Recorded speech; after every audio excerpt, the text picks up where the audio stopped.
Greetings YouTube, this is Boss Jinbei here, setting sail with you on yet another One Piece video. Today we are going to be discussing the fallout of Chapter 986 and some expectations or predictions for Chapter 987. So right off the bat, this is your spoiler warning if you have not yet read the newest chapter, because I will be spoiling it here. In Chapter 986, the finale of the chapter brought us the remaining 9 Red Scabbards, minus Kanjuro, plus Izo, attacking Kaido as a group as he is knocked off the stage. While this was an awesome shot and an exciting moment, it is also extremely foreboding for the Alliance, considering none of us expect this to be the finishing blow for Kaido. Additionally, we have Oda's editor's comments about crying during an upcoming chapter, which seems likely to be referencing Chapter 987. With all of this in mind, many of us are theorizing that an important character death or even deaths may be coming in the next chapter, and the betting money is on it being a Scabbard. While I am personally still holding to my theory that Momonosuke's death would still make a lot of sense narratively, see the link, today we are going to be ranking the Scabbards in order of least to most likely to die here, both within the story context and narratively.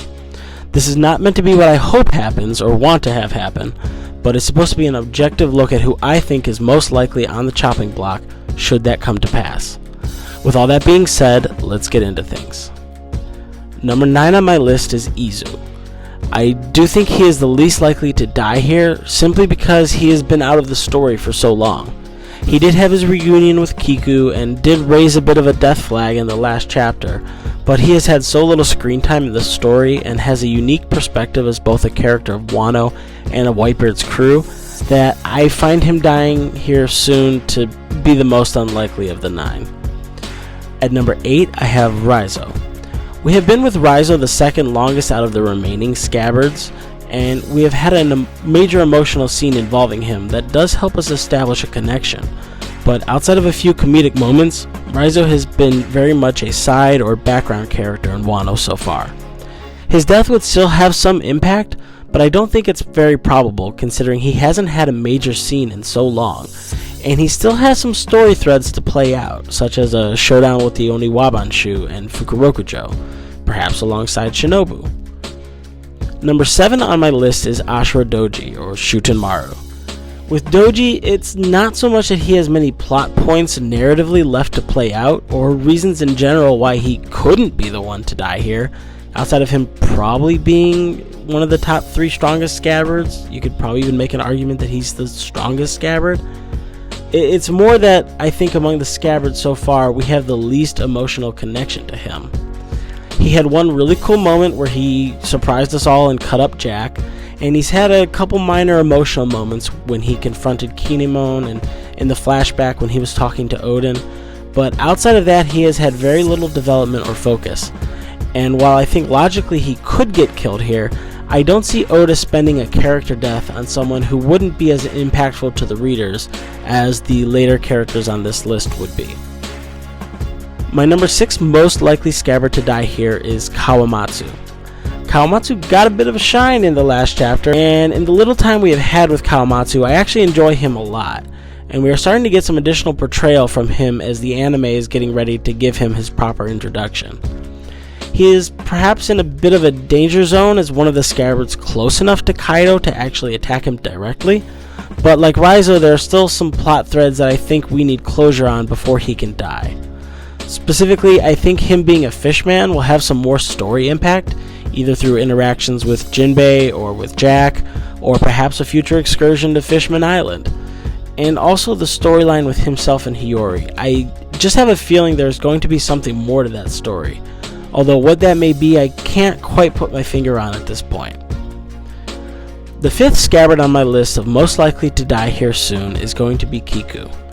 She has had a good amount of characterization and screen time in the story up to this point, and she has emotional attachments to a number of characters that would make her death even more painful to the reader, such as with Izu and Momo.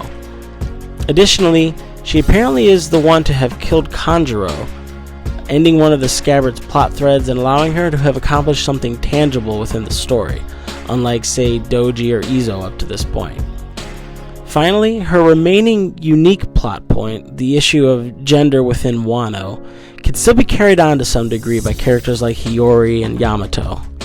I actually think Kiku is a strong candidate to be a second Scabbard killed if multiple are killed, but the 4 ahead on this list I just think have the stronger case individually. Number 4 on my list is Inuarashi. I don't see both Inuarashi and Nekomamushi dying here, so I had to pick a less likely one to pass here. I could see one of them dying because of the unfinished business with Jack. Many feel that the Minks have to face Jack for revenge for what he did to Zoe, and most of us think they will likely go Sulong to do so. However, they fought Jack to a stalemate, splitting time fighting him for 5 days, so them both attacking him while in Sulong seems likely to be somewhat overkill. A much more compelling fight would be one of them fighting him while in Sulong, and a way for this scenario to come about is if one of the two is killed here. I think Inu is less likely than Neko in this scenario, mainly because Neko has gotten more significant side characterization with Marco recently. My third Scabbard on this list is going to be Denjiro or Kyoshiro. I do see his character dying at some point in this arc, regardless of if it occurs here, because his character arc is clearly one of tragedy and vengeance that consumes the holder as well. He is the kind of character who has inhabited his role and focused solely on the mission, very similar to Kanjuro in that way, and like Kanjuro, I don't see his character having a future outside of this war.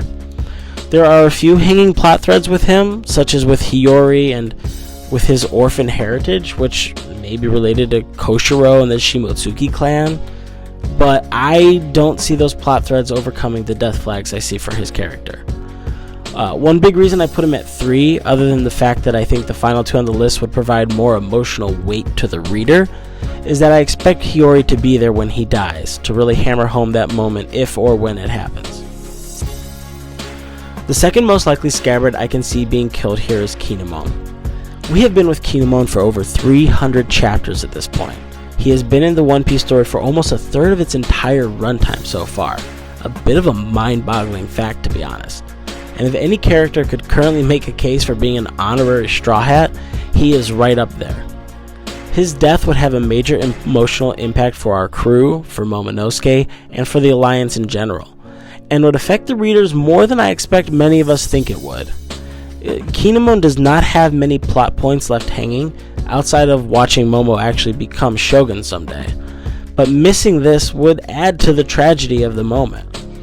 One small thing that gives me pause is that he has been the de facto leader of the Scabbards since Odin's death, and I'm not sure if Oda would have the death of Odin followed by his successor as the head of the Scabbards, in a way that seems almost too obvious for a Scabbard to be killed, the leader, after Odin passed away.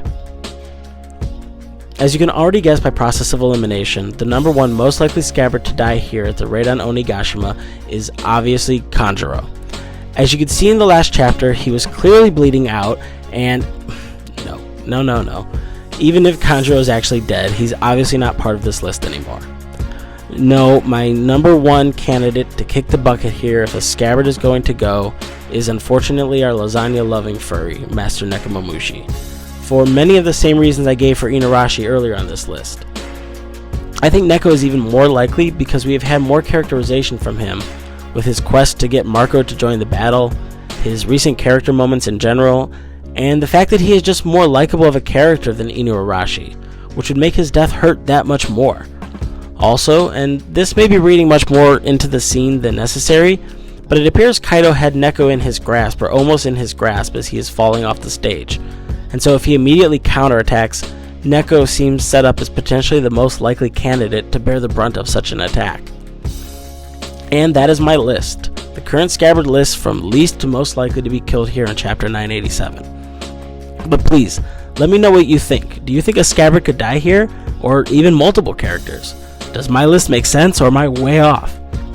Or could what made Oda's editor so emotional be something completely unrelated to a character death entirely?